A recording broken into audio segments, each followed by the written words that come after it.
Hey everyone of Witches of the Moon. This video is a little late and I apologize.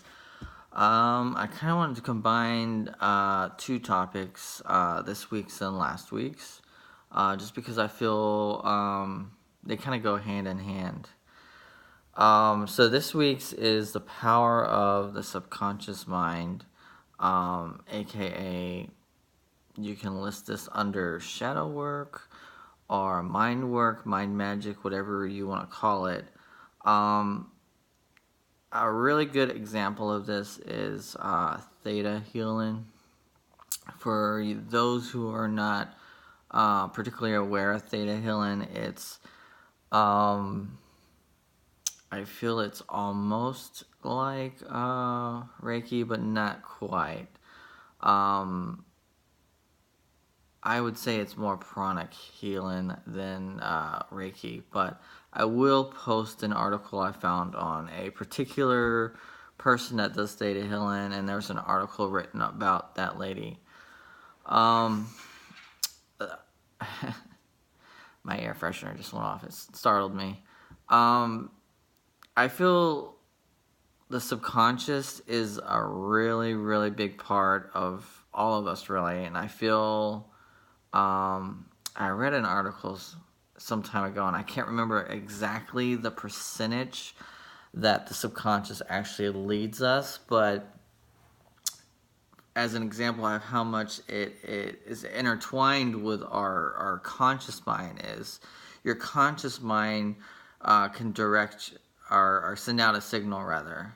So if I want to twitch my fingers like this, basically I'm just telling my hand to twitch, but the subconscious mind is what makes the patterns and the things like that.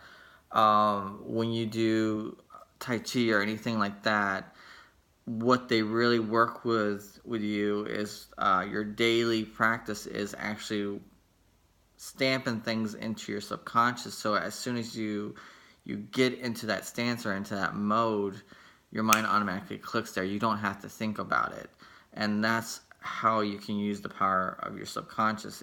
It's a subconscious hack, whatever you want to call it. Is getting yourself in a routine or a ritual to where you yourself don't even have to think about it. We all have like a nervous twitch or a nervous thing that we do. It's something that we train ourselves to do over time and we don't even realize it. That's just the power of our subconscious. I did write some of the states that your brain goes through, and I was really interested in one particular, which is the gamma brainwave, which they thought it was just white noise of the brain, but we all know that the brain doesn't do anything just cause. How I explain the brain to people is like your CPU, and our eyes are like your camera on your phone, and the keyboard is kind of like some other pieces of your body, whatever you want to put it, but it all goes back to the CPU, and the CPU interprets it and shoots out an image. And this is kind of what I feel like, kind of like what your consciousness is. Your consciousness is just really a point of view of your brain. So that's why I have delved more into mental magic or mental hacks, whatever you want to call it, more than spell work, because I think our consciousness is more connected to the energy and the stuff around us, more so than our willpower or our passion or anything like, which those are types of vibrations and such. But I feel like our consciousness, or especially our subconscious, is really attached to the mainframe of whatever this world we're connected to is.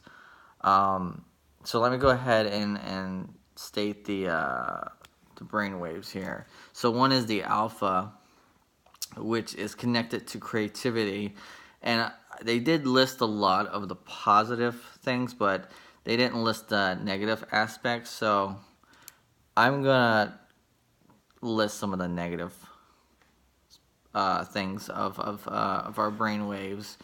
So when you're in the alpha state of mind, you can be really creative, but a lot of creative people get overwhelmed and agitated easy, and this is the bad side of this brain. So if you find yourself agitated a lot, and very overwhelmed a lot, then you probably have a high alpha brain. So you need to work with your alpha brain. Beta is your wakened state when you do a lot of fast stuff. I really don't know the negative part of this. I haven't really explored that. The gamma is the abstract. Anything, if you're very poetic, you're very, very in tune with your gamma side. I even want to say that intuition is connect to the gamma. I just feel like this is an unexplored territory here. And then there's delta. Delta is your deep sleep, when you're really like calm and you're like going into sleep. I feel maybe not quite all the way asleep. Maybe you are asleep in the delta, because I have two ones that say deep sleep, and I can't remember which one was the true sleep. But I think delta is the true sleep. But they also say this is where a lot of healing takes place. And then there's theta, which is, I think that was a state before delta. I just listed it wrong.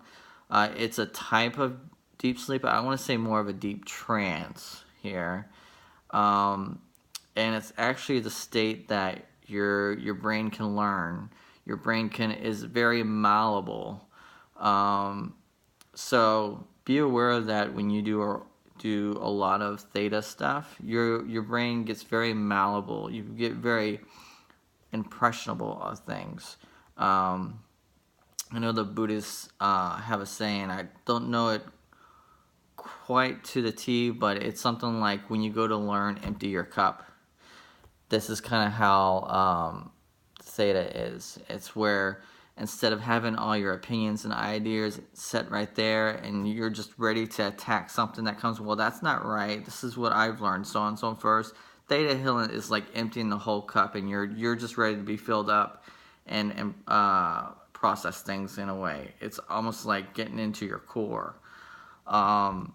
This is what the healer that I researched was tapping into. She called it theta healing. Very interesting. I'm curious to learn more about it. So if that's something you guys kind of want to research yourself, toss me some links if you find some good ones. So that's it on the power of the subconscious mind, which I wanted to go into the next topic, which was actually last week's topic. I wasn't able to do my video, sorry guys, which is using the planes of consciousness. And when people kind of think of the planes of consciousness, they think of it as worlds, and I guess yes and no. I feel like it's more of projecting your mental state into another transformative state, I guess. I don't know how to explain that. Basically, when you are going into these different elements of yourself, you have to understand yourself more before you start exploring these things. It's very much like your body type against someone else's body type. When they do something to their body type, you see certain results. And then when you do something to your body type, you see different results.